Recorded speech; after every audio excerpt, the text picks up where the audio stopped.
Hello বন্ধুরা, আমরা চলে এসেছি নতুন আরেকটা ভিডিও নিয়ে। আমি সিদ্ধার্থ। তো বন্ধুরা, আপনারা কেমন আছেন? আশা করছি আপনারা খুব খুব খুব ভালো আছেন। আমি রিনি, আর আপনারা দেখছেন ইন্ডিয়ান কাপল রিয়াকশন প্রো।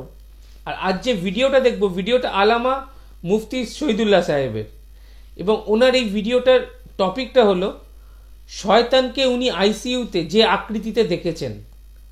তো ওনার যে বক্তব্য যে উনি শয়তানকে সচক্ষে দেখেছেন এবং আইসিইউতে, তো সেই জিনিসটাই আমরা জানবো। এবং টপিকটা শুনে তো মনে হচ্ছে যে প্রচণ্ড ইন্টারেস্টিং ভিডিও। তো একদম সময় নষ্ট করবো না, আমরা সোজা চলে যাব ভিডিওতে। আর বন্ধুরা, অরিজিনাল ক্রিয়েটারের লিঙ্ক পেয়ে যাবেন ডিসক্রিপশন বক্সে। অরিজিনাল ক্রিয়েটারকে নিশ্চয়ই সাবস্ক্রাইব করবেন।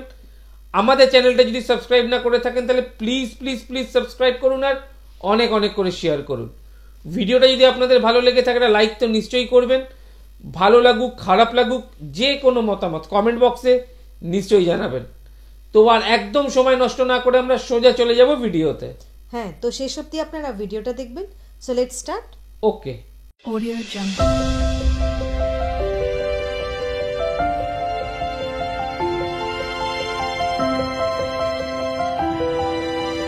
Audio Jungle. আমি আবার আইসিইউতে ছিলাম যখন, ঘটনায় বলি তোমাদেরকে। আমি কিন্তু আবার শয়তান দেখছি। জিন শয়তানকে তো একবার নয়, বহুবার দেখছি। একবার তিনবার তো একবারে সামনাসামনি দেখছি। আর এমনি তো বহু দেখছি, দেখার কোনো শেষ নাই শয়তানকে। তো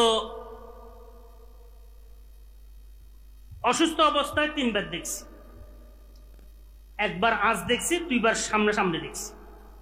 আমি শয়তানকে টুপি ছাড়া দেখছি। শয়তান কি টুপি ছাড়া, শয়তানের ছোট ছোট দাড়ি দেখছি। আইসিইউতে যখন ছিলাম তখন আমি, আল্লাহ পাক আমাকে সাহায্য করছেন। তো সেখানে তো আইসিইউতে ওই বাথরুম টেনে আনি দে, কাপড় দিয়ে একটু ঘেরাও থাকে, এখানে বাথরুম করে। তো আমি, যারা নাকি এই হাসপাতালের পক্ষ থেকে নার্স আছে, তখন তো নার্স চেনা যায় নাই, পুরাটাই ঢাকা, পুরোটাই কি আওয়াজে বোঝা যায় নার্স ছেলে না মেয়ে। তা আমি বললাম যে আঙ্কেল, আমি তো এখানে বাথরুম ছাড়তে পারবো না, জরুরি ছাড়তে পারবো না। তো কিভাবে? আমি বলছি আমি ওয়াশরুমে যাব। ওয়াশরুম তো বাইরে। আইসিইউতে থেকে আপনি ওয়াশরুমে যাবেন? আচ্ছা, ইনশাল্লাহ পারবো। পারবেন?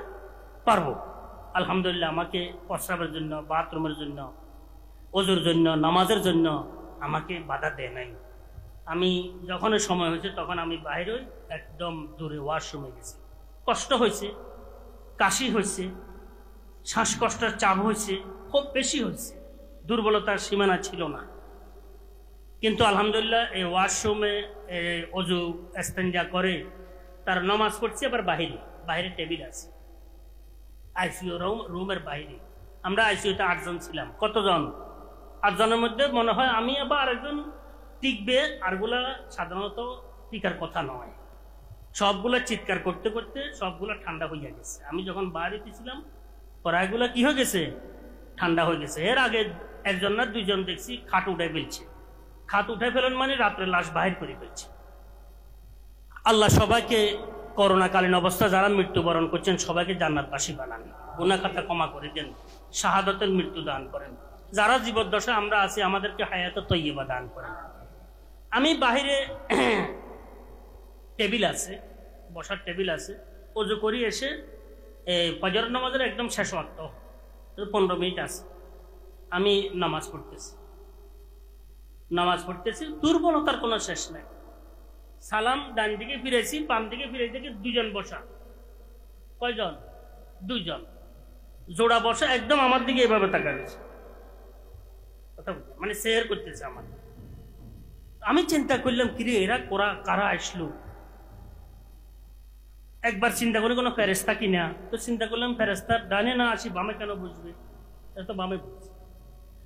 আবার দেখলাম যে ফেরেস্তারা এত কুশ্রী চেহারার তো হয় না, ফেরেস্তারা তো সুশ্রী চেহারা, সুন্দর চেহারা। এগুলো কিছু একেবারে কুৎসিত চেহারা একবার খুব খারাপ, কথা বুঝলেন তো। কিরকম শুকনা চেহারা, কুৎসিত চেহারা। আমি কিন্তু জাগ্রত অবস্থায় হোসে হাওয়াজ। তো আমি সালাম ফিরে চিন্তা করলাম যে কিরে এরা বামে দুজন বসে রয়েছে জোড়া, এরা বামে কেন বসবে? ফেরেশতা হইলে তো কোনানে বসবে, ডানে বসবে। আর ফেরেশতা হইলে সুশ্রী চেহারার হবে, এরা সুন্দর চেহারাওয়ালা হবে। এরা তো বিশ্রী চেহারা, কুৎসিত চেহারার। এরা তো ফেরেশতা না। আবার টুপি নাই, কি নাই, আবার দাড়ি হয়েছে এতটুকু এতটুকু, মোছা দাড়ি করা যায় এটা। আরে তো পরে আমার ইয়াকিন হয়েছে যে এরা তো জিন শয়তান, আমাকে এই অসহায় অবস্থায় সের করতেছে। কি করতেছে? কষ্ট দেওয়ার জন্য, জিন শয়তান। তো এই কারণে বলতেছি আমি শয়তান নিজে সচক্ষে দেখছি। আবার দেখছি এখানে আমরা কামরার মধ্যে, আমি তো শেষ অবস্থার মতোই, হোঁশ আছে, দুর্বলতার শেষ নাই। আমি তাকাইছি সাজে আমার পায়ের পাশে মশারির ভিতরে বসে আছে, বসে বসে কি করতেছে, হুবহু একই রঙের একই ডিজাইনের। আমি এখনো যদি ওই লোকগুলাকে দেখি আমি চিনব,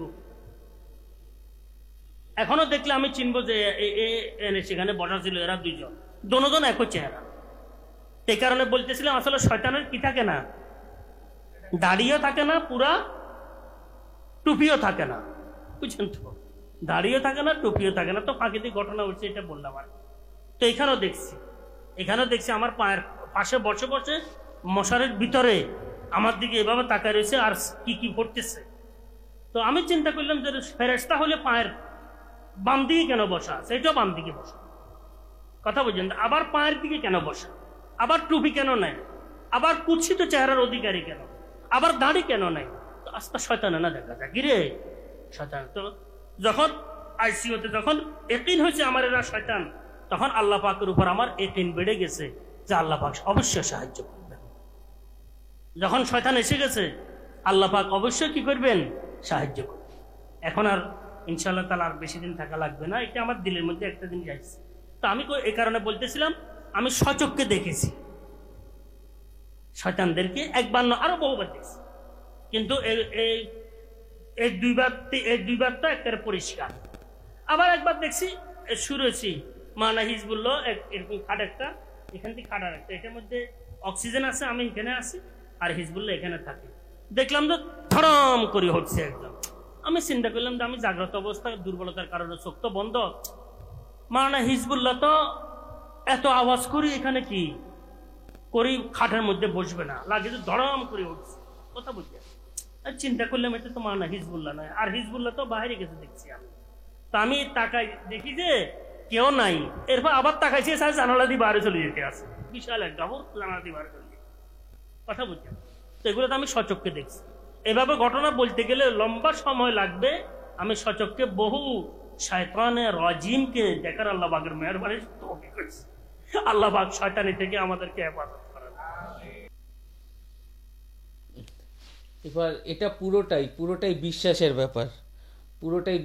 ব্যাপার। তবে ঈশ্বর যদি থাকে তাহলে শয়তানও আছে, কিন্তু এই জিন বা ভূত আমরা যেটা বলি সেটা পুরোটাই বিশ্বাসের ব্যাপার। অনেকে বিশ্বাস করে, অনেকে বিশ্বাস করে না।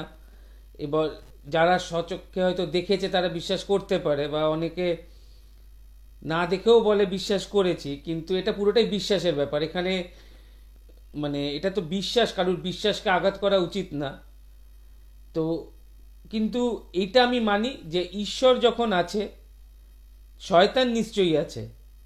কারণ যদি আমি ঈশ্বরকে বিশ্বাস করি, ঈশ্বরের প্রত্যেকটা সৃষ্টিকেও বিশ্বাস করতে হবে।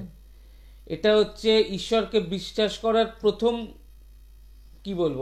নিয়ম, বা প্রথম নিয়ম বলার থেকে বড় কথা হচ্ছে প্রথম মানে এটা যে আমি ঈশ্বরকে বিশ্বাস করলে তার প্রত্যেকটা সৃষ্টিকেও বিশ্বাস করতে হবে। তো ভালোটা থাকলে খারাপটা নিশ্চয়ই আছে। আমরা মানুষের মধ্যেও দেখতে পাই, অতি ভালো মানুষ যেরকম আছে অতি খারাপ মানুষও সেরকম আছে। তো একটা অন্য রকমের ভিডিও, ওনার অভিজ্ঞতার কথা জানলাম, উনি যেভাবে শয়তানকে দেখেছেন বলছেন সেটাও জানলাম। তো একটা অন্য রকমের ভিডিও, ভালো ভিডিওটা যদি আপনাদের ভালো লেগে থাকে একটা লাইক তো নিশ্চয়ই করবেন। ভালো লাগুক খারাপ লাগুক যে কোনো মতামত কমেন্ট বক্সে নিশ্চয়ই জানাবেন। আমাদের চ্যানেলটা যদি সাবস্ক্রাইব না করে থাকেন প্লিজ সাবস্ক্রাইব করুন আর অনেক শেয়ার করুন। Thank you.